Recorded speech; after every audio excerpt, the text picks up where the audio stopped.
This is from I Spent a Night in Jail. I spent a night in jail, and as I was walking into the cell block, everyone started singing "Here Comes the Bride." And they kept, here comes the bride, here comes the bride. And I naively asked, well, who's the bride? And they all yelled out, you are! And the next thing I remember, I woke up buck naked in front of my bunk, face down over it, and I heard some guy behind me say, and remember, you're the one who wants it. So did I have a homosexual experience? If I was to take a wild guess, I would say you had. Did you actually get a letter like that, really? No. Wouldn't it be great if I did? Yeah. Okay.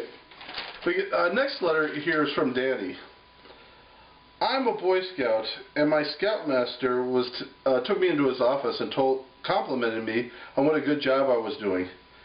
Then he took me back into his closet, and I can't remember what happened after that, because I blacked out. Did I have a homosexual experience? Well, if you had the same Scoutmaster I did, I can practically guarantee it! Yeah, my Scoutmaster, you know, most Scoutmasters that are gay are not predators, you know. But the vast majority of them are responsible, sane citizens. But you're going to, in any community, gay or straight, you're going to have a certain number of predators in there. And probably in equal numbers. I mean, oh, absolutely, absolutely. Straight predators as there are. Yeah, absolutely. Yeah. But he was a gay predator, and he told me, you know, he'd trade merit badges for blowjobs. What, really? Oh yeah, and I told him I'm not going to West Point. You can't make me do it. I threatened to go to the police, and he said because I had a criminal background they wouldn't believe me. Yeah. But they actually would have, but I didn't realize that at the time because I was a kid. But yeah, but I regret to this day not going to the cops on that, because I really should have done that. He was trading blowjobs for merit badges. These guys got their Eagle Scout, and they all went to West Point.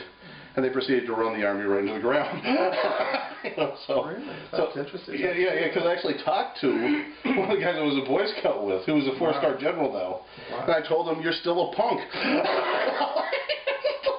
That's interesting. Yeah, that was my experience. Next we got a letter from Carl. And it's entitled, Is My Father Gay? Growing up, people told me that my father might be gay. He liked to listen to disco music and he worked as a hairstylist. But that's not all.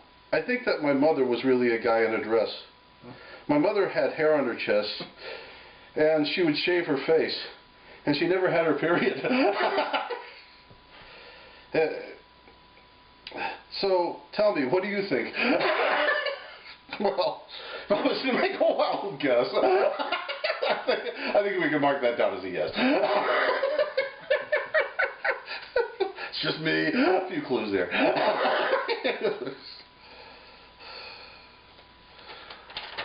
And his father's favorite movie was Brokeback Mountain. Which is actually one of my favorites. Yeah. Kind of sad, though, actually. Oh, it's a very sad story, but it makes the point how prejudice ruins lives. Oh, yeah. And even kills people, you know. And there's, you know, the thing is we learn from our failures, not from our successes. You know, so the movie was really, I thought, a very good cautionary tale about homophobia. It was well done. And small-minded prejudice. Oh, it was a masterpiece. This letter's from McDonald. There's this guy at my school that is spreading rumors that I'm gay. What should I do? Well, my advice to you is never give him a blowjob again.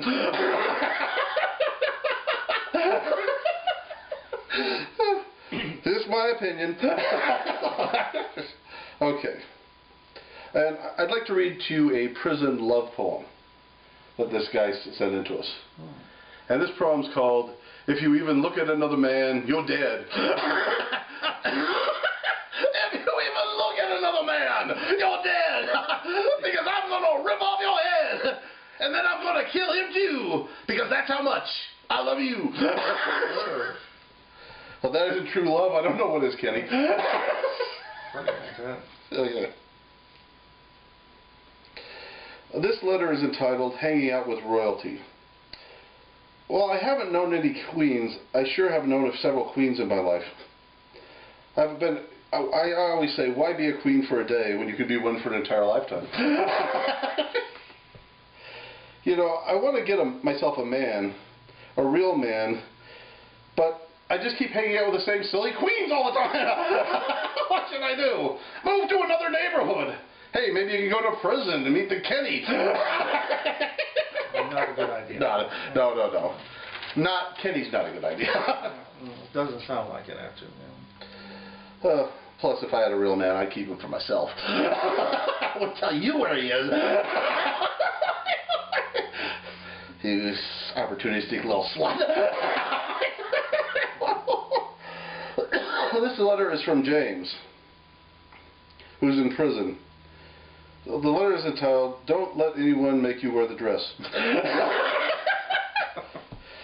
He said that his cellmate wants him to wear a dress like a woman. And my response is, and the problem is...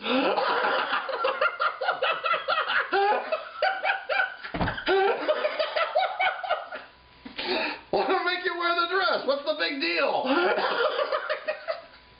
Little variety, little spice. I don't have a problem with it. Do you have a problem with it? As long as he protects you, I guess. There's a trade-off. If he doesn't protect, it's not worth it if he doesn't protect him. No. Well, if he doesn't protect him, someone else is going to take him from him. Especially with the dress on. They're going to last long that way. There's a lot of AIDS transmission in prison. Oh, yeah, that is true. You know, when I was a child, I thought as a child, I spoke as a child, I acted as a child. But when I became a man, I put away childish things, and I put on the dress! Okay, that's our show. Any last thoughts? I'm speechless. Thank you for being a good sport, Jimmy.